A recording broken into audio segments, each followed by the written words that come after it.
5 लाख रुपियाँसम्म लिएर तिब्बती शरणार्थीलाई नागरिकता बनाइदिने गिरोह पक्राउ। 41 करोड भन्दा बढीको बेटिङ कारोबारमा संलग्न भएको आरोपमा 6 जना पक्राउ। प्रधानमन्त्री प्रचण्ड विरुद्ध नाराबाजी गर्ने 3 जना माथि अभद्र व्यवहारको मुद्दा चलाइयो। संसदमा विमला राईको प्रश्न, प्रहरीले के नागरिकको मुख थुन्न मिल्छ? जनताको मुख थुन्ने कुबुद्धि कसले सिकायो? भीम रावलको प्रश्न। राहदानी प्रकरणमा रविलाई सफाई दिनु राजनीतिक सौदाबाजी भएको राष्ट्रिय जनमोर्चाको भनाई। संविधान उल्टाउने कसरत भइरहेको प्रधानमन्त्री प्रचण्डको दाबी। अब रेशम चौधरी छुट्ने र आफू मन्त्री बन्ने रञ्जिता श्रेष्ठको तर्क। गठबन्धनमा लोकसभाको अडान चुनाव अघिकै सहयात्री हौं, हामीलाई 2 मन्त्रालय चाहिन्छ। बागमतीका मुख्यमन्त्रीले विश्वासको मत लिन बोलाइएको प्रदेश सभा बैठक स्थगित गरियो। कुनै पनि बहानामा व्यक्तिको फोन रेकर्ड गर्न नपाइने शेखर कोइरालाको खबरदारी। राजनीतिक अस्थिरताका कारण देश बन्न नसकेको महासचिव शंकर पोखरेलको भनाई। 12/2 मा यादव विरुद्ध उम्मेदवारी दिने सीके राउतको तयारी। उपराष्ट्रपति पत्नीलाई मन परेन,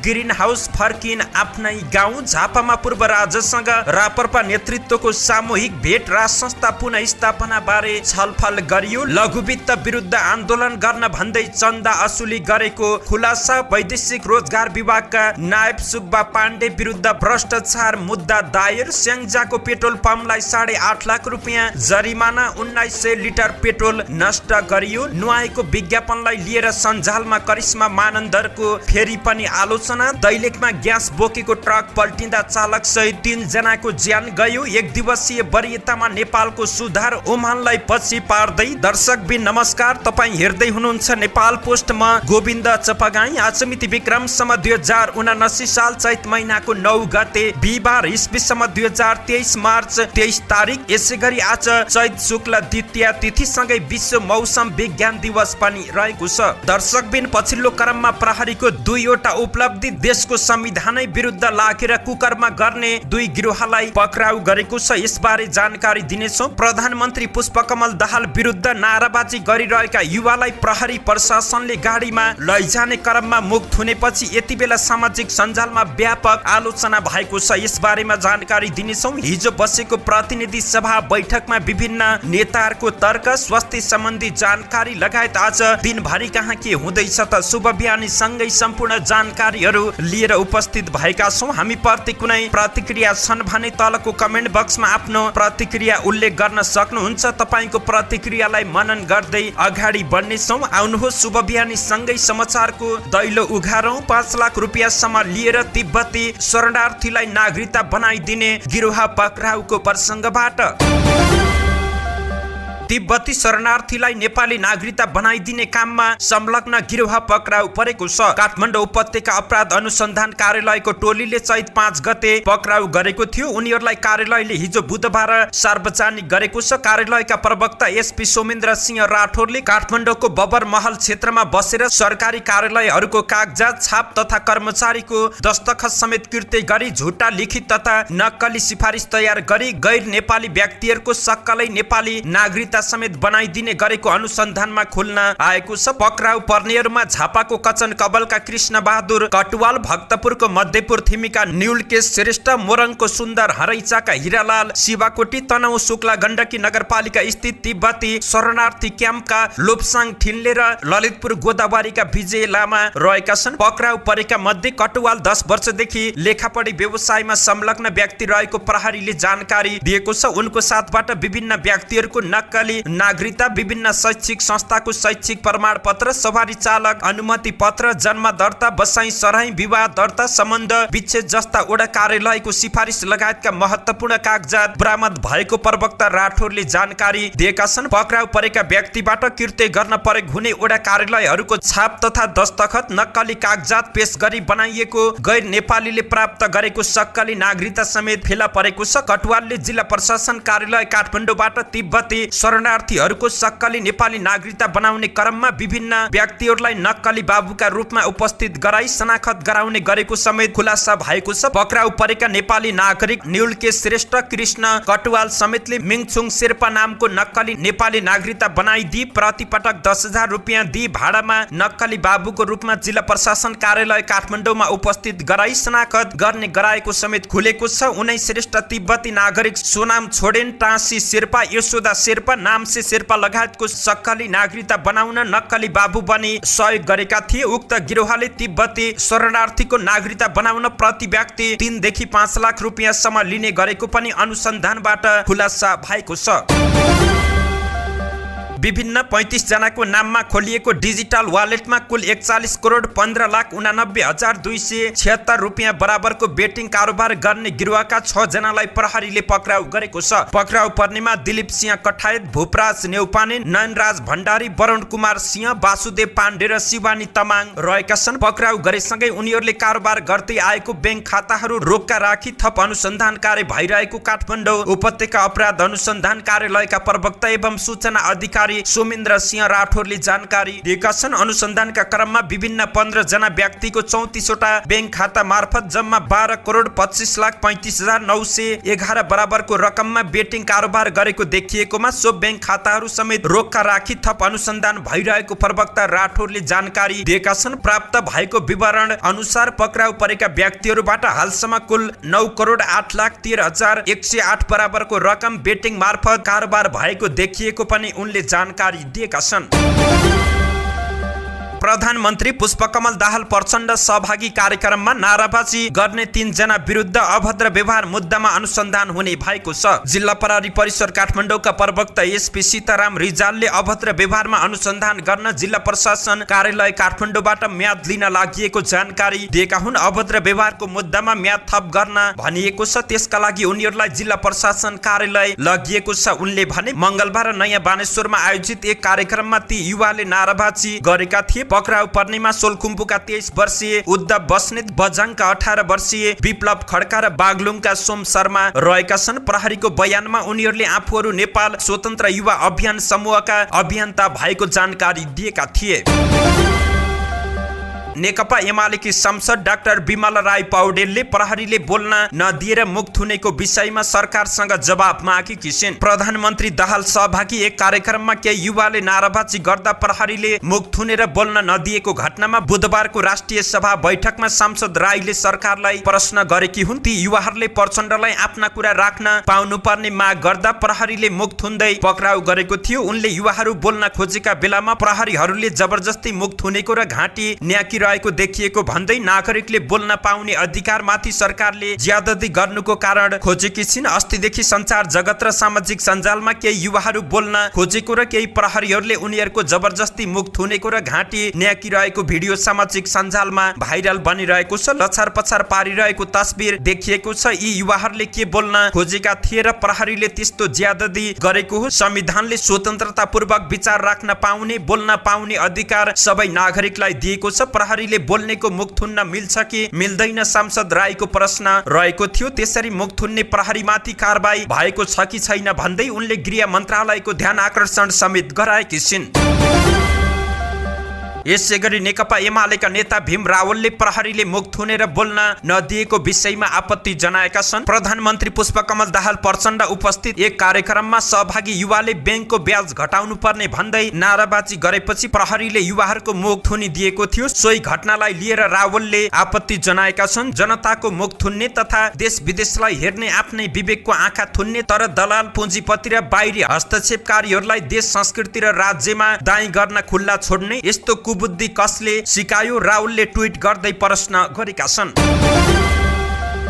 राष्ट्रिय जनमोर्चाले राहदानी प्रकरणमा रासोपा अध्यक्ष रवि लामिछानेलाई सफाई दिएकोमा विरोध गरेको छ। जनमोर्चाका अध्यक्ष चित्रबहादुर केसीले बुधबार विज्ञप्ति जारी गर्दै राहदानी प्रकरणमा लामिछानेका विरुद्ध मुद्दा चलाउने आधार नभएको भनी निजलाई सफाई दिएकोमा आपत्ति जनाएका छन्। रवि लामिछानेले अमेरिकाको नागरिक हुँदा हुँदै त्यागिसकेको नेपाली नागरिकता प्रयोग गरी राहदानी लिएको कुरा कसैबाट लुकेको छैन केसीले भनेका छन्। नेपालको प्रचलित कानूनले विवरण ढाँटी राहदानी लिने कार्यलाई गैर कानुनी र दण्डनीय मान्दछ। उनले रवि लामिछानेले विवरण ढाँटी नेपालको राजधानी लिएको भन्दै उनीमाथि कानुनत मुद्दा चलाउनु पर्ने बताएका छन्। तर रवि लामिछानेलाई सफाई दिने कार्य भयो। सफाई दिनुका पछाडि कुनै कानुनी आधारमा नभएर राजनीतिक सौदाबाजीका आधारमा नै गरिएको हो। रवि लामिछानेको पार्टीबाट विश्वासको मत प्राप्त गर्न नै प्रधानमन्त्रीले महान्यायाधियोक्ताहरूलाई दबाब दिएर उनलाई सफाई दिने निर्णय गरेका हुन्, जुन सरासर गलत रहेको छ। जनमोर्चाले भनेको छ राजधानी प्रकरणमा लामिछानेलाई सफाई दिने सरकारको कार्यको घोर विरोध तथा आपत्ति गर्दै लामिछानेको पार्टी अमेरिकी साम्राज्यवादको स्वार्थ पूर्तिका लागि बनेको दाबी समेत जनमोर्चाको रहेको छ।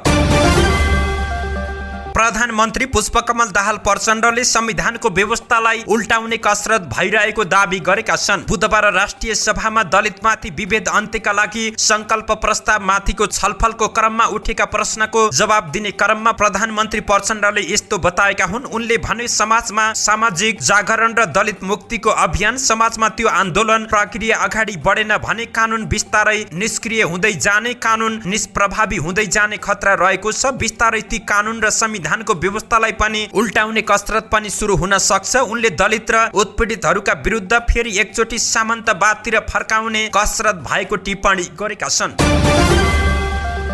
पुष्पकमल दाहाल प्रचण्ड नेतृत्वको मन्त्रीमण्डलमा रेशम चौधरीको नागरिक उन्मुक्ति पार्टी सहभागी हुने निश्चित भएको छ। सो पार्टीकी अध्यक्ष रञ्जिता श्रेष्ठ आफै मन्त्री बन्न लागेकी छिन्। गत संसदीय चुनावमा यस पार्टीले प्रतिनिधि सभामा प्रत्यक्षतर्फ 3 सिट जितेको थियो। रेशम पत्नी रञ्जिता कैलाली 1 बाट विजयी भएकी थिइन्। रेशमका बुवा लालवीर चौधरीले पनि बर्दिया 2 बाट जित हासिल गरेका थिए। पत्रकारसँग कुरा गर्दै रञ्जिताले आफ्नो पार्टीले गठबन्धनमा 2 वटा मन्त्रालयको दाबी गर्ने पनि बताएकी छिन्। यही मन्त्रालय चाहिन्छ भन्ने नभएको पनि उनको भनाइ रहेको छ। हामीले 2 वटा मागेका छौं, छलफल चलिरहेको छ, सायद 1-2 दिनमा टुङ्गिन्छ होला, श्रेष्ठले भनिन्। प्रधानमन्त्री प्रचण्डले भने नागरिक उन्मुक्तिका लागि 1 मन्त्री छुट्याएका छन्। गठबन्धनमा रहेका 11 वटा पार्टीलाई भाग पुर्याउनु पर्ने भएकाले उन्मुक्तिलाई 1 भन्दा बढी मन्त्री दिन सम्भव देखिएको पनि छैन। उन्मुक्तिले यसअघि उपराष्ट्रपति पदमा प्रयास गरेको थियो। रञ्जिता आफै सो पदकी आकांक्षी रहेकी थिइन्, तर उनको उमेर नपुगेपछि उम्मेदवारी दिनबाट वञ्चित बनेकी हुन्। अब उनी मन्त्री बन्न कम्मर कसेकी छिन्। यसअघि नागरिक उन्मुक्तिले सरकारमा जानका लागि पार्टीका संरक्षक रेशम चौधरीको रिहाईलाई मुख्य शर्त बनाएको थियो। अहिले पनि रेशम चौधरी रिहाई हुने बाटो भने खुलिसकेको छैन। पहिलेको अडान छोडेर कसरी पार्टी सरकारमा जान तयार भयो त भन्ने हाम्रो प्रश्नमा रञ्जिताले आफ्नो पतिको रिहाईका लागि सकारात्मक कुराकानी भइरहेको दाबी पनि गरेकी हुन्। 10 दलीय गठबन्धनमा आबद्ध लोकतान्त्रिक समाजवादी पार्टी लोसपाले 2 मन्त्रालयको दाबी गरेको छ। प्रधानमन्त्री पुष्पकमल दाहाल प्रचण्डले सरकारलाई पूर्णता दिने गृह कार्य अघि बढाएपछि लोसपाले पनि आफूहरूले 2 मन्त्रालय पाउनु पर्ने अडान राखेको छ। चुनाव अघिदेखि नै सत्ता गठबन्धनको सहयात्री भएकाले आफूहरूलाई सम्मानजनक रूपमा 2 मन्त्रालय दिनुपर्ने लोसपा नेता शरद सिंह भण्डारीले बताएका छन्। उनले पत्रकारसँगको कुराकानीमा भने हामीले 2 मन्त्रालयको दाबी गरेका छौं। हामी चुनाव गठबन्धन देखि नै सामेल रहेका छौं, तर यो सरकारको निरन्तरताको पक्षमा हाम्रो भूमिका रहेको हुन्छ। त्यसैले सबै सहकार्य गर्ने दलहरूले हामीलाई सम्मानजनक हिसाबबाट 2 समझदारीमा लोसपा अगाडि बढ्नेछ। उनले मन्त्रालयको संख्या टुङ्गिएपछि मात्रै पार्टीबाट सरकारमा जाने मन्त्रीको नाम टुङ्गिने पनि बताएका छन्। बागमती प्रदेशका मुख्यमन्त्री शालिग्राम जम्मकटेलले विश्वासको मत लिनका लागि बोलाइएको हिजोको प्रदेश सभा बैठक स्थगित भएको छ। प्रदेश सभा बैठकमा नेपाली कांग्रेसका सबै सांसदहरू उपस्थित नहुने अवस्था बनेपछि हिजो दिउँसो 3 बजेका लागि बोलाइएको बैठक स्थगित भएको हो। प्रदेश सभामा सचिव कृष्ण हरि खड्काले हिजोको बैठक विशेष कारणले स्थगित भएको उल्लेख गर्दै अर्को बैठक चैत 10 गते 1 बजेका लागि डाकिएको जानकारी दिएका छन्। माओवादी केन्द्र संसदीय दलका नेता जम्मकटेल गत पुस 25 गते मुख्यमन्त्रीमा नियुक्त भई माघ 3 मा विश्वासको मत समेत लिएका थिए। उनलाई त्यसबेला नेपाली कांग्रेस सहित 6 दलका 105 जना सांसदहरूले विश्वासको मत दिएका थिए। राप्रपाले सरकारलाई दिएको समर्थन फिर्ता लिएपछि उनले फेरि विश्वासको मत लिनुपर्ने भएको हो। बागमती प्रदेश सभामा 110 जना सांसद रहेका छन्। मुख्यमन्त्री बन्नको लागि बहुमतको लागि 56 जना सांसदको साथ चाहिने देखिएको छ।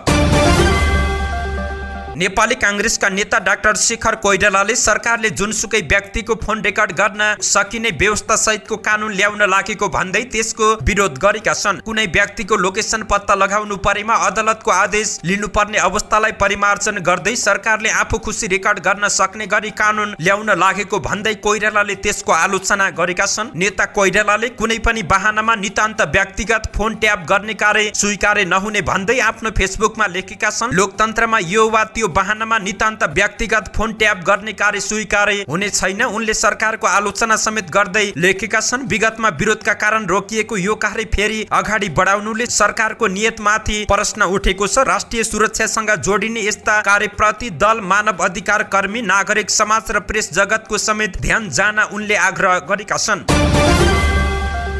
नेकपा एमालेका महासचिव शंकर पोखरेलले राजनीतिक अस्थिरताका कारण नेपालमा विकासले गति लिन नसकेको बताएका छन्। राष्ट्रिय युवा संघको 10औं जिल्ला अधिवेशन उद्घाटन गर्न आएका महासचिव पोखरेलले चुनावको माध्यमबाट बलियो राष्ट्रिय शक्ति निर्माण हुन नसकेकाले राजनीतिक अस्थिरता पैदा भएको र त्यसकै कारण देश बन्न नसकेको जिकिर गरेका छन्। महासचिव पोखरेलले भने, राजनीतिक अस्थिरताका कारण देशको प्रगति हुन सकेको छैन। एमालेको बहुमत सरकार नबन्दासम्म देशमा समृद्धि हुँदैन। एमाले आगामी दिनमा सबैभन्दा बलियो राष्ट्रिय शक्ति स्थापित भएर देश समृद्धि बनाउने पनि उनको भनाइ रहेको छ। एमाले बलियो शक्ति बन्ने प्रयास गरिरहेका बेला नेपालको भलो नचाहने देशी विदेशी शक्तिले एमाले विरुद्ध मोर्चाबन्दी गरेको पनि उनले टिप्पणी गरेका छन्।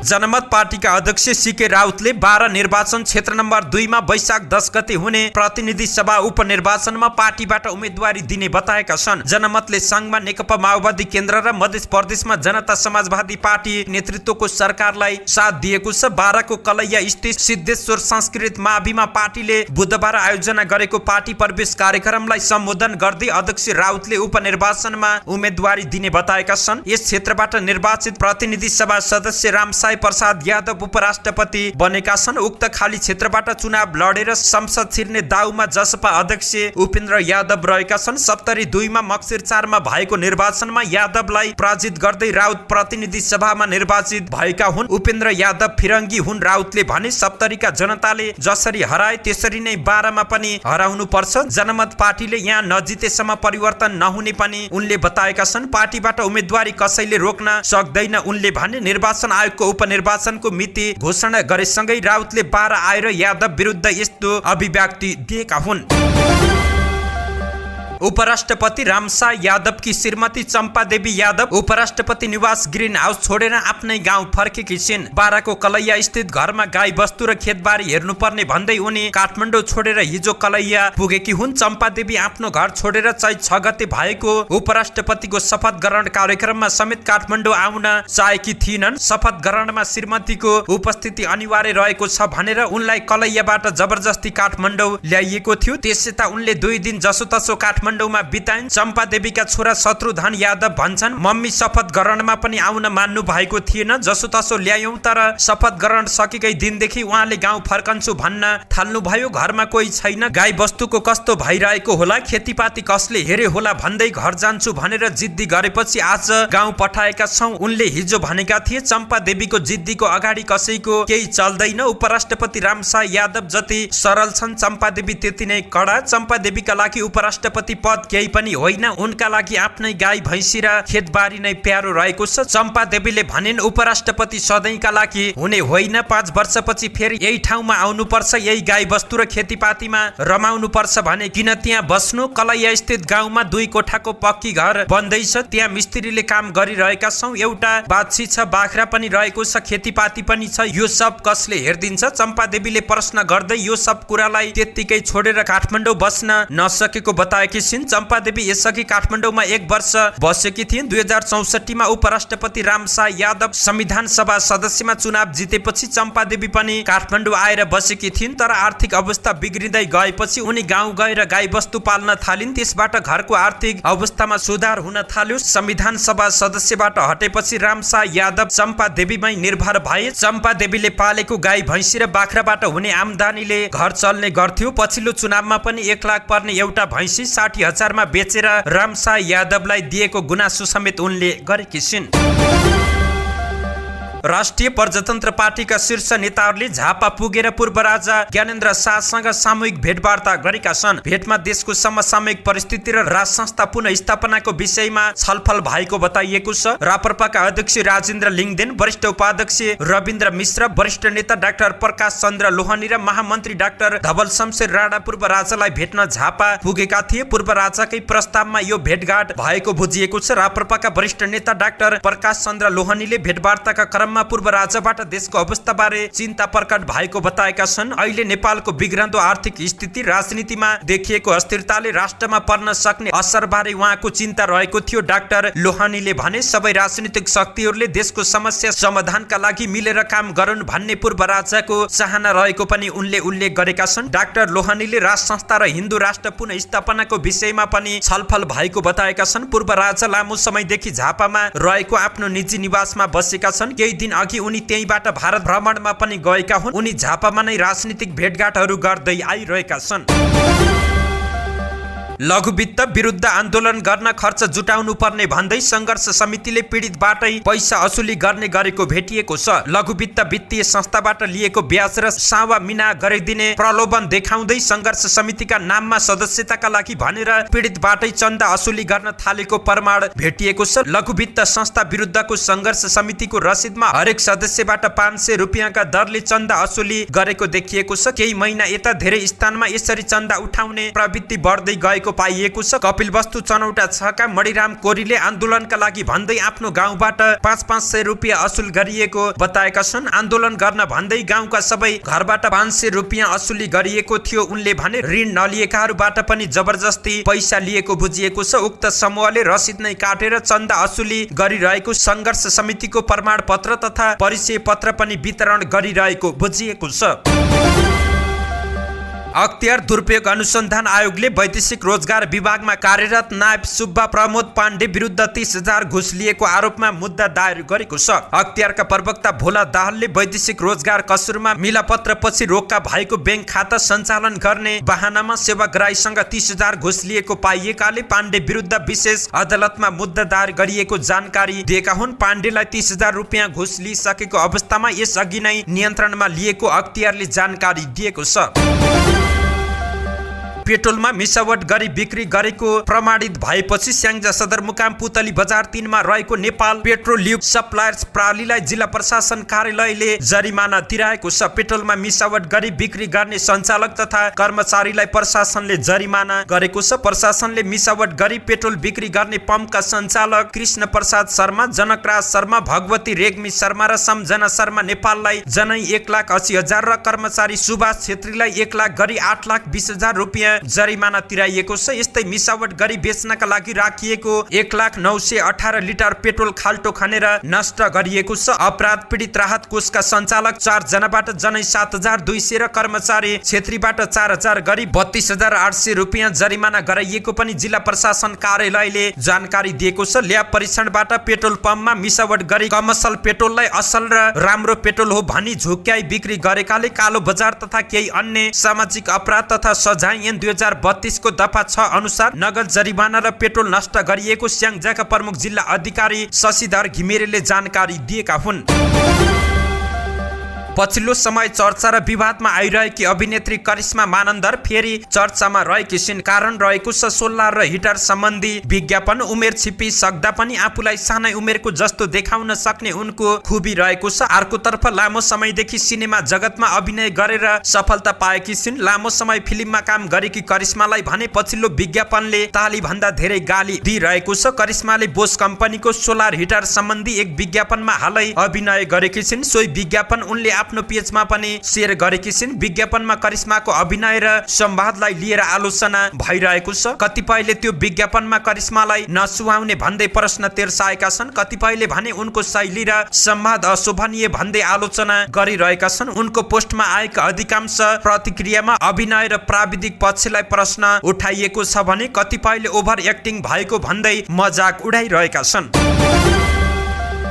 नेपालगञ्जबाट दैलेखका लागि ग्यास सिलिन्डर लिएर आउँदै गरेको ट्रक हिजो बिहान 9 बजेतिर दुर्घटना हुँदा चालक सहित 3 जनाको ज्यान गएको छ। V1 2201 नम्बरको ट्रक दैलेखको गुराँस गाउँपालिका 4 ताल पोखरी मोडमा दुर्घटना हुँदा उनीहरूको घटनास्थलमै ज्यान गएको प्रहरीले जानकारी दिएको छ। घटनास्थल पुगेको अस्थायी चौकी ताल पोखरीको टोलीले दिएको जानकारी अनुसार ज्यान जानेमा बाँके जिल्ला घर भएका चालक 29 वर्षीय कृष्ण चौधरी, ट्रकमा यात्रा गरिरहेका दाङ जिल्ला घर भएका 2 जना अन्दाजी 18 वर्षीय विष्णु चौधरी र 27 वर्षका लक्षीराम चौधरी रहेका छन्। ट्रक ताल पोखरी झर्ने छोटो बाटो नजिक मोडमा ब्रेक फेल भई माथिल्लो सडकबाट चिप्लिएर करिब 25 मिटर तल्लो सडकमा खसेको प्रत्यक्षदर्शीले बताएका हुन्। ओह्रालो सकिएर मोडमै आइपुग्दा चालकले ब्रेक लागेन भनेपछि सहचालक 28 वर्षीय प्रकाश कुमाईले सडकमै हाम फालेर ज्यान जोगाएको प्रहरीले जानकारी दिएको छ। मृतकहरू नेपालगञ्जको मनोकामना ग्यास कम्पनीमा कार्यरत कामदारहरू भएको बताइएको छ।